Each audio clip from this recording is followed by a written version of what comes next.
مینا اور اس کی فیملی کی کہانی۔ مینا جو ایک اچھی لڑکی تھی اور گھر والوں کی ہر بات کو شوق سے مانتی تھی۔ ایک دن دادی اس کو آواز دیتی ہے اور مینا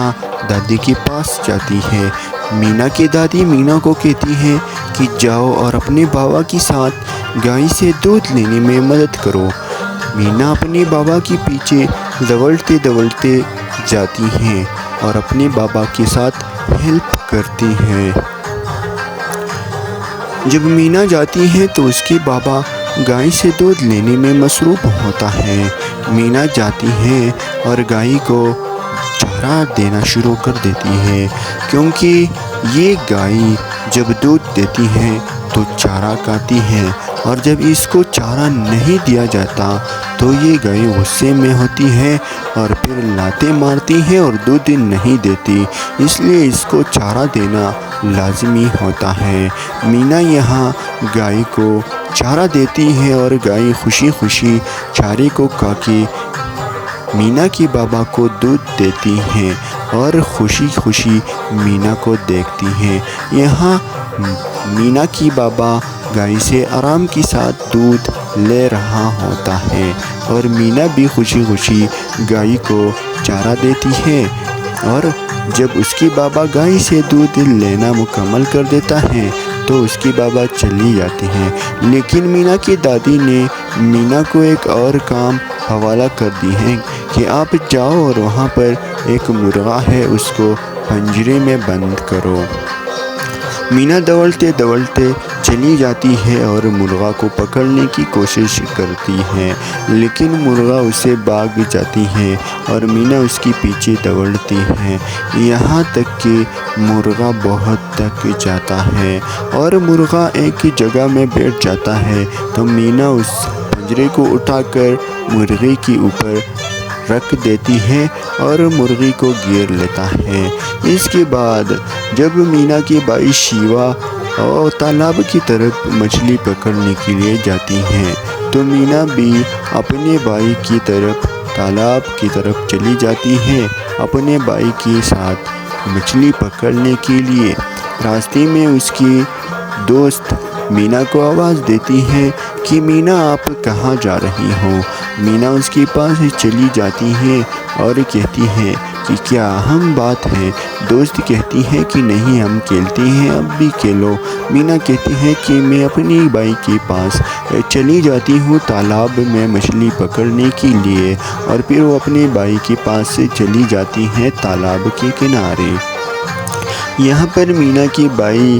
کھڑا ہو کر مچھلی پکڑنے کے لیے تالاب میں کوڑنا ڈال دیتا ہے، لیکن وہاں سے ایک بدتمیز لڑکا جو گاؤں کے لوگوں کو تنگ کرتا ہے، شیوا اور مینا کو بھی تنگ کرنے کے لیے تالاب میں پتھر ڈالتے ہیں تاکہ وہ آرام سے مچھلی نہ پکڑ سکے اور مچھلی بھاگ جائے۔ لیکن یہاں پر آپ لوگ دیکھ رہے ہیں مینا کی طوطا بہت بہادر ہے، وہ جب پتھر ہوا میں آتی ہے تو مینا کی طوطا پتھر کو پکڑ کر اور دوبارہ مینا کی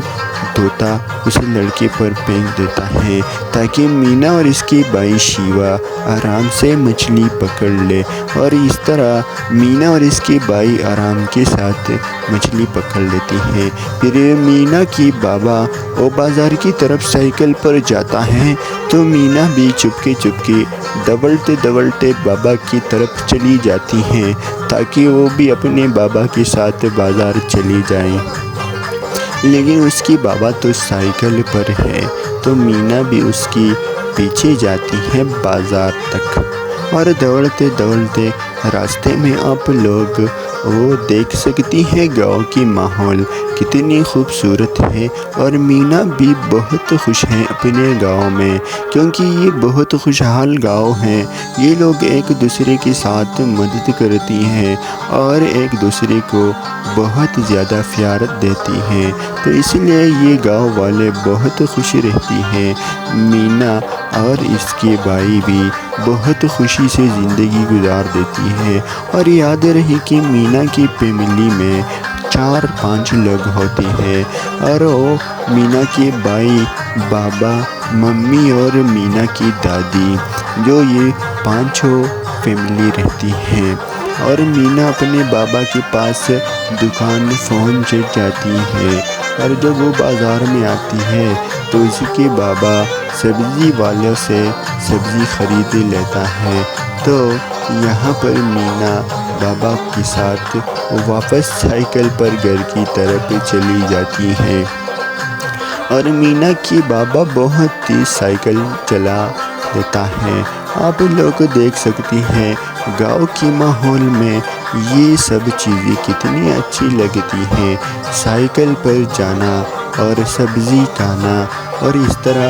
بچوں کی کھیل کھیلنا، سب بہت اچھی چیزیں ہوتی ہیں اور یہ گاؤں کے ماحول میں بچے بھی بہت خوش ہوتی ہیں، ماں باپ کی بات بھی مانتی ہیں، اپنی اسکول کو بھی شوق سے جاتی ہے۔ یہاں پر مینا اور اس کی بابا واپس گھر چلی جاتی ہیں اور سبزی کے ساتھ جو اس کی دادی نے مینا کو ایک کام حوالہ کر دیا تھا کہ آپ اپنے بابا کے ساتھ جاؤ اور سبزی لے آؤ، تو یہاں پر مینا کی بابا واپس آ کر مینا کی دادی کو سبزی حوالہ کر دیتی ہیں اور مینا بھی بہت خوش ہوتی ہے۔ یہ دیکھو مینا کے ساتھ ایک طوطا بھی ہوتا ہے جو ہر جگہ مینا کی پیچھے چلی جاتی ہے۔ یہاں پر مینا کی ممی اور اس کا بھائی شیوا بھی ہے اور مینا کی دادی وہ سبزی پکا کر یہاں لاتی ہے کیونکہ مینا کی ممی بہت زیادہ بیمار ہے۔